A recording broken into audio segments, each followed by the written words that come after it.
Yesterday I turned 63, a relatively big number. And I followed the advice of an older friend, which is find an even older friend to spend time with so you can feel young.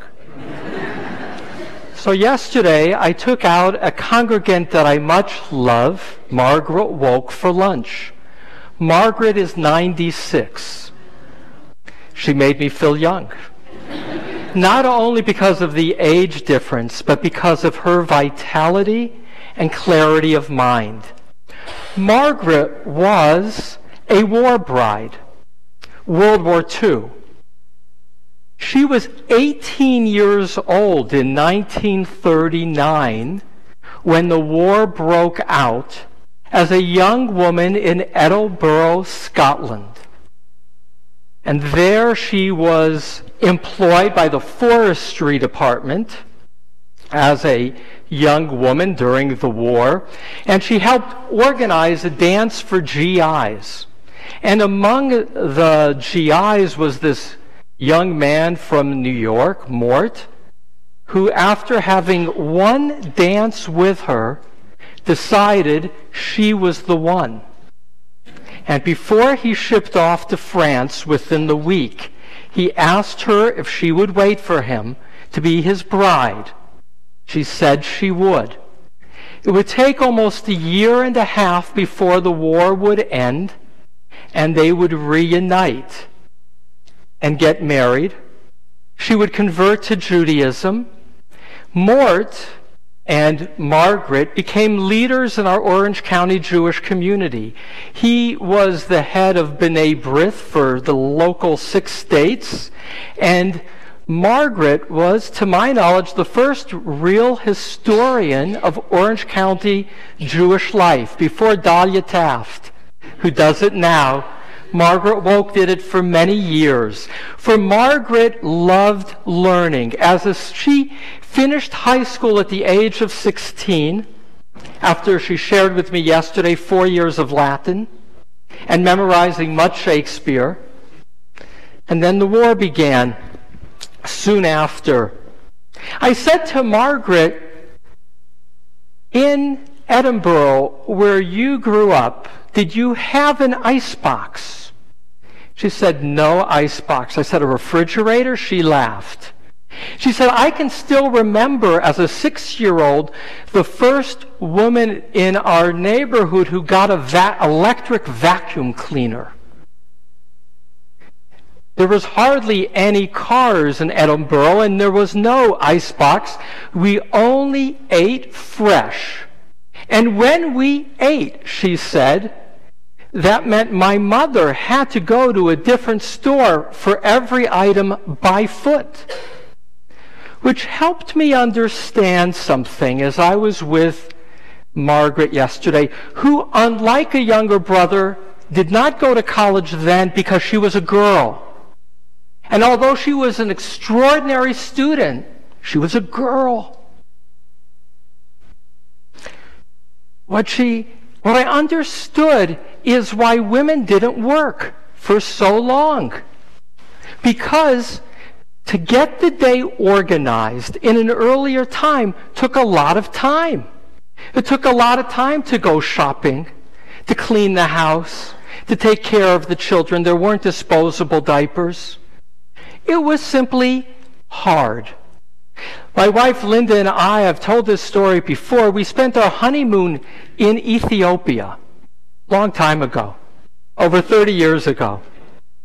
But in the mountains of the Gondor area, I understood in terms of the Bible how long it took a woman to get the day going, and why, and here's partly where I'm going, why we don't hear about the women in our Torah reading today.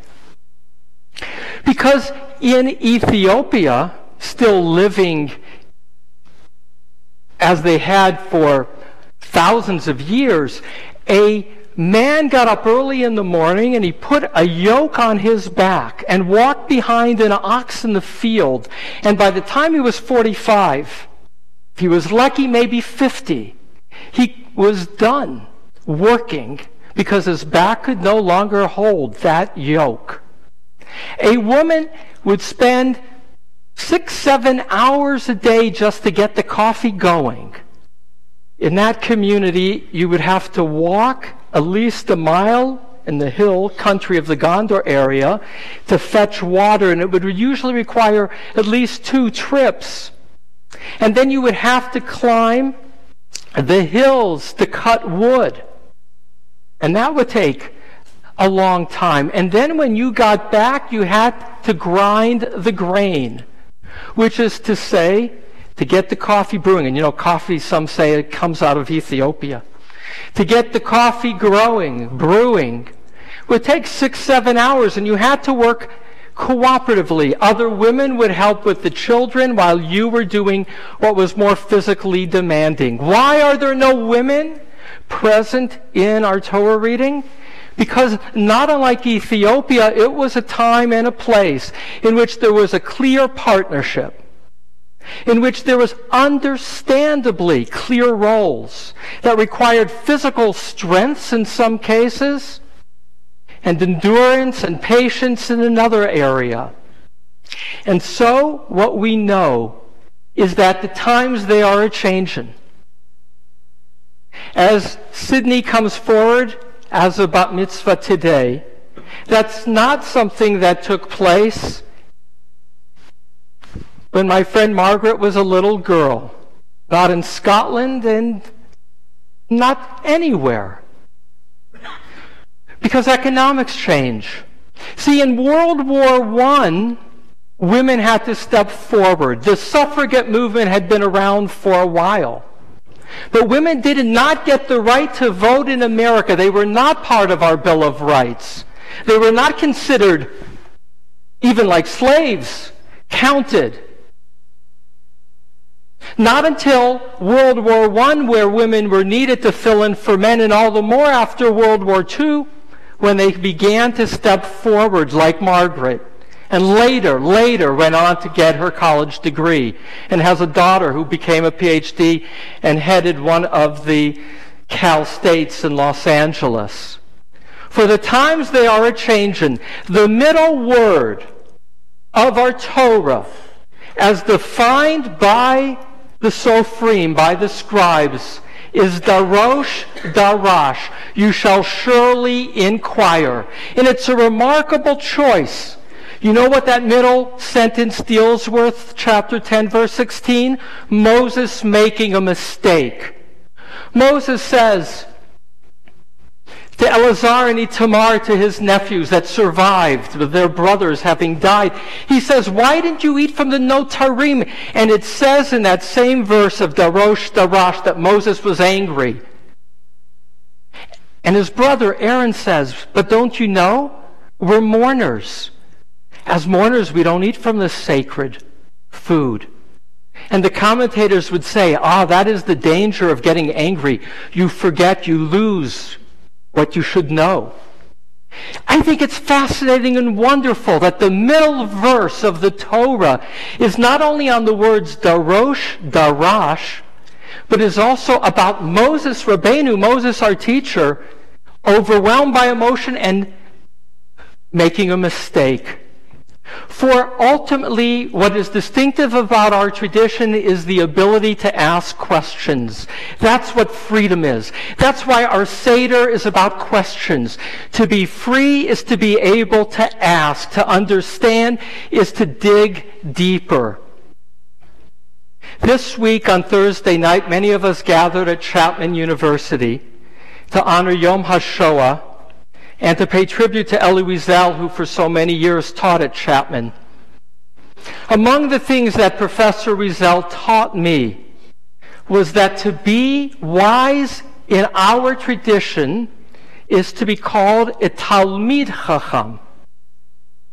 To be a scholar is to be a Chacham, to be wise, but always as a Talmid, always as a student.